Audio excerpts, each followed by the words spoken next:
अस्सलामुअलैकुम। Family cuisine में आप सबको खुशामदीद। आज हम फैमिली कुज़ीन में बहुत ही मज़ेदार खस्ता सी मीठी टिक्कियों की रेसिपी लेकर आए हैं। आज हम इन मीठी टिक्कियों की रेसिपी में थोड़ी सी तब्दीली करेंगे, थोड़ी सी चीज़ों को आगे पीछे करके आज हमने ये रेसिपी बनाई है। लेकिन आप यकीन जानिए कि इस तरह की तब्दीलियों से टेस्ट में बिल्कुल भी कमी नहीं आई है, बल्कि इनका टेस्ट और ज़्यादा मज़ेदार हो गया है और ये बहुत ही खस्ता, सॉफ्ट और बहुत ही मज़ेदार बनकर तैयार हुई हैं। तो ये ज़बरदस्त मज़ेदार सी सॉफ्ट सी मीठी टिक्कियों की रेसिपी हम किस तरह से बनाएंगे, ये जानने के लिए आपको वीडियो को पूरा देखना होगा, वो भी बगैर स्किप किए, ताकि रेसिपी का कोई भी पार्ट आपसे मिस ना हो सके और आपकी रेसिपी भी परफेक्ट बने। तो चलिए रेसिपी को शुरू करते हैं। तो इन मीठी टिक्कियों के लिए सबसे पहले डो को तैयार करेंगे। डो के लिए यहाँ पर मैंने 1 कप गंदम का आटा और 1 कप मैदा ले लिया है। हाफ कप सूजी ऐड करेंगे, हाफ कप पिसा हुआ खोपरा ऐड करेंगे, 1/4 कप हम यहाँ पर तिल ले रहे हैं, 1 टीस्पून इलायची पाउडर खुशबू के लिए ऐड करेंगे, 1 चुटकी खाने का सोडा यानी कि मीठा सोडा, 2 टेबल स्पून हम इसमें मिल्क पाउडर ऐड करेंगे और आखिर में हम पिसी हुई चीनी 1 कप ऐड कर देंगे।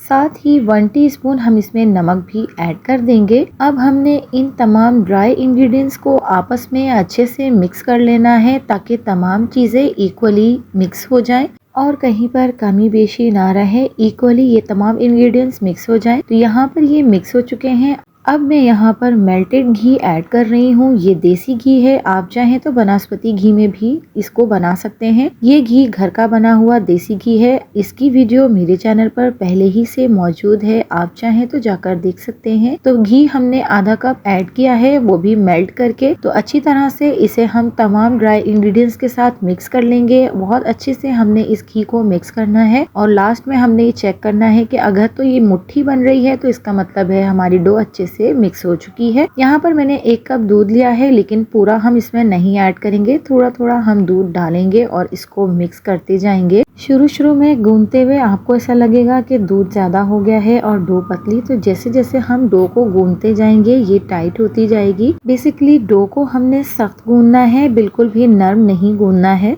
तो यहाँ पर हम आधी डो गूंद चुके हैं। थोड़ा सा दूध में और ले रही हूँ, तो तकरीबन आधा कप हमने दूध टोटली इस्तेमाल कर लिया है। अगर आपसे डो थोड़ी सी नरम रह भी जाती है तो भी आप परेशान मत होइएगा, क्योंकि इसमें हमने सूजी ऐड की है और सूजी थोड़ी देर बाद फूलने लग जाती है, तो डो हमारी बिल्कुल सेट हो जाएगी। तो यहाँ पर हम अच्छे से इसको गूंद चुके हैं, इकट्ठा कर चुके हैं। अब हम इसे 2-4 मुक्कियाँ लगाकर इसे हम सेट होने के लिए रख देंगे। तो जैसे ही ये हाथों को चिपकना बंद हो जाती है, आप समझ लीजिएगा कि ये डो हमारी तैयार हो गई है। तो आप देख सकते हैं कि ये अब हाथों पे चिपक नहीं रही है, इसने बर्तन को भी छोड़ दिया है। तो यहाँ पर हमारी डो अच्छे से गूंद गई है। मैं यहाँ पर 15 से 20 मिनट तक इसे क्लिंग रैप से ढककर रख दूंगी, ताकि ये अच्छे से सेट हो जाए और जो हमने इसमें सूजी ऐड की है वो भी अच्छे से फूल जाए। तो आप देख सकते हैं कि यहाँ पर हमारी डो कितनी अच्छे से सेट हो गई है और मजीद टाइट हो गई है। तो क्लिंग रैप हटाने के बाद 1-2 मुक्की हम इसमें मजीद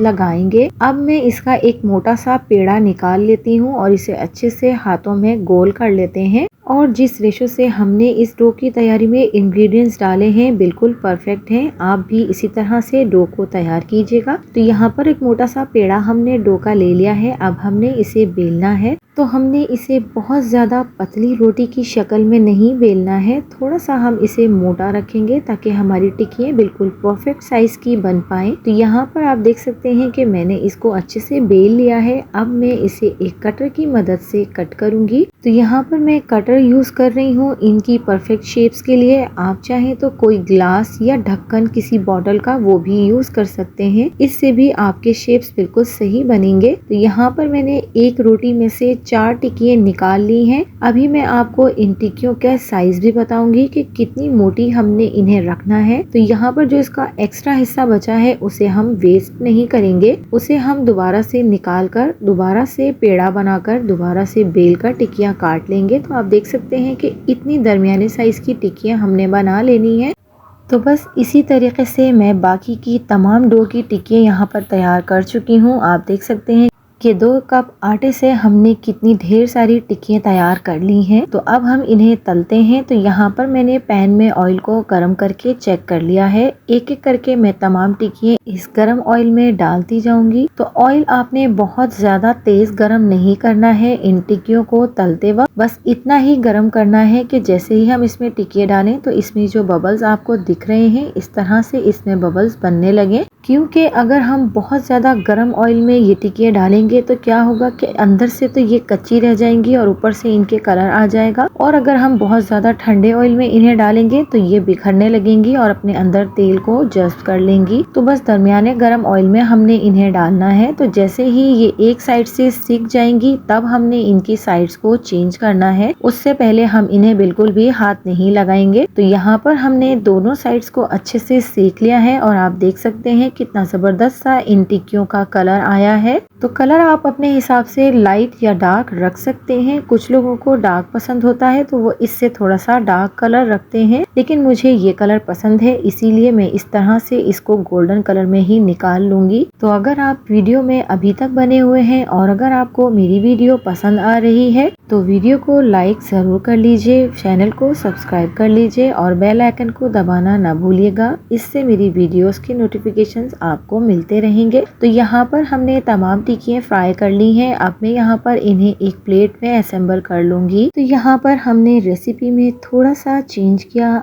टोटल हमने मैदे का इस्तेमाल नहीं किया। 1 कप गंदम का आटा और 1 कप मैदा हमने इसमें ऐड किया है। तो यहाँ पर इसी रेसिपी से कोई फर्क इस पर नहीं पड़ा, ना ही इसका टेस्ट चेंज हुआ। बहुत ही टेस्टी, बहुत ही खस्ता और बहुत जायकेदार हमारी ये टिक्कियाँ बनकर तैयार हुई हैं। आप देख सकते हैं कि कितनी सॉफ्ट हमारी टिक्कियाँ ये बनी है। तो आप भी मेरी इस रेसिपी को जरूर ट्राई कीजिएगा और कमेंट्स के जरिए अपना फीडबैक मुझे जरूर दीजिएगा और मेरी इस रेसिपी को अपने फैमिली और फ्रेंड्स में ज्यादा से ज्यादा शेयर भी कीजिएगा। तो अगर आपको मेरी वीडियोस और मेरी रेसिपीज पसंद आती हैं तो मेरे चैनल को लाइक, शेयर एंड सब्सक्राइब कीजिए। मिलती हूँ किसी नई वीडियो, नई रेसिपी के साथ। अल्लाह हाफिज।